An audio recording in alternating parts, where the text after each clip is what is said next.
అంటున్నారు అసలు ఆ పార్టీయే ఫెయిర్నెస్ తోటి వ్యవహరించే పార్టీ కాదని మీరు అంటున్నారు కదా, దాన్ని సబ్స్టాన్షియేట్ చేసే జస్టిఫికేషన్ ఉన్న వివరాలు ఏమన్నా మీ దగ్గర ఉన్నాయా? మీరేమో 60 లక్షలు అంటున్నారు, ఆయన 67 అంటున్నారు.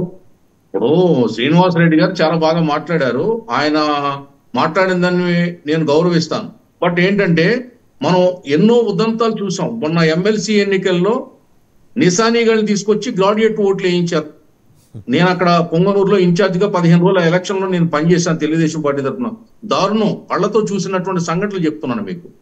అదే విధంగా ఇప్పుడు డిఎస్పీల్ని, ఎస్ఐల్ని, ఎండిఓల్ని, ఎంఆర్ఓల్ని సస్పెండ్ చేశారు ఈ దొంగ ఓట్ల నిమిత్తం. దాదాపు నాకు తెలిసి 12 మందిలో 13 మందిలో ఉన్నతాధికారులు సస్పెండ్ చేసింది కేంద్ర ఎన్నికల సంఘం. ఇవన్నీ మీ ప్రభుత్వంలో మీ అధికారుల మీద జరుగుతున్న సస్పెన్షన్ వేట్స్ ఎందుకు పడ్డాయి? దొంగోట్ల గురించే కదా. అందుకే తెలుగుదేశం పార్టీ కూడా గత 6 నెలల నుంచి ఓటర్ వెరిఫికేషన్ అనే ఒక కార్యక్రమాన్ని ఉధృతంగా చేపట్టి మేము ఇంటింటికి వెళ్ళి ఓట్లన్నీ కూడా మేము వెరిఫై చేస్తే ఒకే ఓటు అనేక ఇంటి నెంబర్లతోటి ఉండడం మేము కనుక్కున్నాం. మా తూర్పుగోదావరి జిల్లా కోనసీమ అంబేద్కర్ జిల్లాలో పీగన్నవరం నియోజకవర్గంలో 17,000 దొంగోట్లు పట్టుకున్నామండి మేము. దీన్ని ఏమంటారు? ఇదే అంటున్నాం, ఈ ప్రభుత్వం నిష్పక్షపాతంగా వ్యవహరిస్తే సరే, మా ప్రభుత్వం లేదు, మీ ప్రభుత్వం ఉంది, మీరు ప్రక్షాళన చేయండి. మీరు 67,000 ఓట్లు 67 లక్షలు అంటున్నారు మీ విజయసాయి రెడ్డి గారు. కమాన్ రండి, మేము కూడా కంప్లైంట్ ఇచ్చాం, దొంగోట్లు ఉన్నాయండి, తీసి పారేయండి, ఏరు పారేయండి, మీ అధికారులు సస్పెండ్ అవ్వకుండా కాపాడండి, మీ ప్రభుత్వానికి నింద రాకుండా కాపాడండి. ఎన్నికలు గతంలో నక్సలైట్లు అనేవారు, పూటకపు ఎన్నికల్ని బహిష్కరించండి అనేవారు. ఆ విధంగా మీరు మేము పిలిపిద్దాం రండి. ఓటకు ఎన్నికలు జరగకుండా ఓటు ఉన్నవాడే కరెక్ట్గా వచ్చి తన సొంత ఓటు కాస్టింగ్ చేసుకునే ఒక పరిస్థితిని, ప్రజాస్వామ్యాన్ని బలపరిచే విధంగా తయారు చేద్దాం వ్యవస్థని. వ్యవస్థలో ఉన్నటువంటి లోపాలు పట్టుకుని, అధికారం చేత్తో పట్టుకుని దొంగోట్లు సంపాదిస్తే 0 నెంబర్తో ఉన్న ఇంటిలో 1,600 ఓట్లు ఉన్నాయి, ఒకే ఇంట్లో 2,700 ఓట్లు ఉన్నాయి. ఇవన్నీ మీ వైసీపీ ప్రభుత్వ హయాంలో బయటకు వచ్చిన నిజాలు కదా. దీన్ని ఎలా కాదంటాం మనం, చెప్పండి. దయచేసి మేకవన్నె పులులు ఉంటాయి, మేకవన్నె పులులు అనే సామెత ఉంది, పులులు చూసి నక్క ఓతలు పెట్టుకుందనే సామెత ఉంది.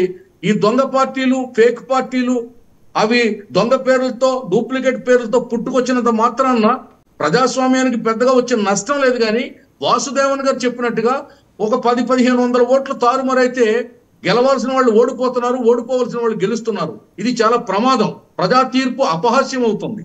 దీన్ని అరికట్టాలి. ఇది అందరి బాధ్యత. ఎందుకంటే డాక్టర్ బాబాసాహెబ్ అంబేద్కర్ ఓటు అనే వజ్రాయుధాన్ని భారతదేశానికి ఇచ్చారు. ఆయన అదే చెప్తాడు, నా ప్రజలకు నేను ఆయుధాలు చేతికి ఇవ్వలేదు, కత్తి ఇవ్వలేదు, తుపాకీ ఇవ్వలేదు, ఓటు అనే వజ్రాయుధాన్ని ఇచ్చాను. దాన్ని మీరు సక్రమంగా వినియోగిస్తే రాజులు అవుతారు, దాన్ని మీరు సద్వినియోగం చేసుకోకపోతే పాలేళ్ళు అవుతారు, భిక్షగాళ్ళు అవుతారు, బానిసలు అవుతారు, అమ్ముడుపోతారని చెప్పాడు అంబేద్కర్. అందుకు ప్రజాస్వామ్యం నిలబడాలి, ఈ దేశం డెమోక్రటిక్ దేశంగా ప్రపంచ దేశాలతో కీర్తించబడాలి అంటే ఖచ్చితంగా ఓటు అనేది నకిలీ లేకుండా, డూప్లికేట్ లేకుండా స్వచ్ఛంగా ఎవరి ఓటు వాళ్ళు వేసుకోవాలి. దొంగ ఓటు అనేది ఉండకూడదు, బూత్ క్యాప్చరింగ్ అనేది ఉండకూడదు, భయపెట్టి ఓటేసే విధానం ఉండకూడదు, అధికార మతంతో ఓటర్లను భయపెట్టే పరిపాలన ఉండకూడదు. అందుకే తెలుగుదేశం పార్టీ మీరు ఇచ్చిన స్ఫూర్తితోటి కుప్పం నుంచి ఒక ఎంతండి, ఒక 30,000 40,000 మీరు దొంగోట్లని మీరు చెప్పి తీసేసినాయి శ్రీనివాస్ రెడ్డి గారు. 30,000 దొంగోట్లు, 30,000 ఒక చిన్న అసెంబ్లీ సెగ్మెంట్ సార్. అది చిన్న అసెంబ్లీ సెగ్మెంట్లో 30,000 దొంగోట్లు ఎట్లా ఉంటాయండి? ఉంటే 400-500 ఏమన్నా ఉండే అవకాశం ఉంది. పక్క పొరుగునే తమిళనాడు రాష్ట్రం నుంచి ఎక్కువ సంఖ్యలో వచ్చిన మొదలియార్ సామాజిక వర్గం ఎక్కువ ఉంది కాబట్టి ఏమన్నా ఉండే అవకాశం ఉంది. కానీ 30,000 దొంగోట్లు అనడానికి మీకున్న జస్టిఫైడ్ రీజన్స్ ఏంటి చెప్పండి శ్రీనివాస్ రెడ్డి గారు. ఏమండి, ఇక్కడ 30,000 దొంగ ఓట్లు ఉంటే ఇప్పుడు మేము కంప్లైంట్ ఇప్పుడు ఆనంద్ సాగర్ గారు చెప్పినట్లుగా ఎంఆర్ఓలను సస్పెండ్ చేశారు అని అన్నారు. ఆ ఎంఆర్ఓలను సస్పెండ్ చేస్తే ఆ యొక్క నమోదు 1,600 కానివ్వండి, 2,000 ఓట్లు కానివ్వండి, ఎప్పుడు నమోదైనవి? 2018 కాలంలో నమోదైంది. అప్పుడు అధికారంలో ఉన్నది ఎవరు? మరి ఇప్పుడు ఆ ఎంఆర్ఓలను సస్పెండ్ చేస్తే అదే పార్టీ మళ్ళీ వాళ్ళని డిఫెండ్ చేస్తూ అదే సెక్షన్ ఆఫ్ మీడియా కూడా వార్తలు రాస్తా ఉంది. ఏమని రాస్తా ఉంది? వాళ్ళ మీద చర్యలు కాదు, తీసుకున్నారు. శ్రీనివాస్ రెడ్డి గారు నంద్యాలలో జడ్పీ సిఇఓ గారిని సస్పెండ్ చేశారు. శ్రీనివాస్ రెడ్డి గారు అనంతపూర్లో జడ్పీ సిఇఓ గారిని సస్పెండ్ చేశారు ఈ నమోదు జరుగుతున్నప్పుడే. అవును, కొత్తగా జరిగినవి కూడా నేను ఆనంద్ సాగర్ కాదంటలా, కొత్తగా జరిగినవి ఉన్నాయి. 2018లో జరిగిన వాటిని మార్పులను కూడా నేనేమంటున్నానంటే డెమోక్రటిక్ గా మనం అన్ని ఏదైనా సరే ఫెయిర్ ఎలక్షన్ కి స్వాగతించాల్సిందే. మీరు అన్నారు ఇందాక ఒక మాట, చాలా అద్భుతమైన వర్డ్ అది, బూటకపు ఎన్నికలని నక్సలైట్లు బయటకు వచ్చిన కారణం కూడా అదే.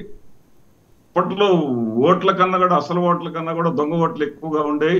ఆ బ్యాలెట్ ఉండేది, రిగ్గింగ్ చేసేవాళ్ళు, సైక్లింగ్ చేసేవాళ్ళు, టక్క టక్క టక్క గుద్దేసేవాళ్ళు, ఓటర్స్ ని బూత్ దాకా రానిచ్చేవాళ్ళు కాదు. అప్పుడు బూటకపు ఎన్నికలుగా ఉన్నాయి.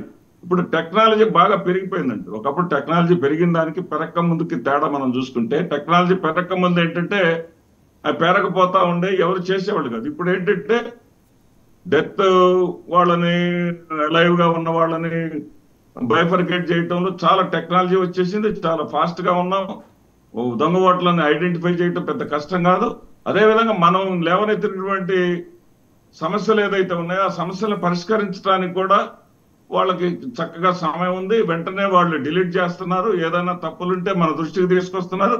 మళ్ళీ ఫోన్లు కూడా వస్తున్నాయి కంప్లైంట్ ఇచ్చిన వాళ్ళకి సంబంధించి, ఇదిగో మీకు ఇట్లా ఈ రకంగా మీరు ఇట్లా జరిగిద్దట, మరి మీది కరెక్టా కాదా, ఇంకొక అడ్రస్ లో ఈ విధంగా ఉన్నారంట, మీరు కొంతకాలం ఉన్నది నిజమా కాదని చాలా చక్కగా జరుగుతా ఉంది ఎలక్షన్ కమిషన్ యొక్క నిర్వాహకం. అట్లా జరుగుతున్నప్పుడు ఫెయిర్ గా ఉందాం, మనం అందరం ఫెయిర్ ఎలక్షన్స్ తీసుకుందాం. ఎవరు గెలిస్తే ఏమండి, ప్రజాస్వామ్యం పరిడ వెళ్ళాలి. సరే, మీరు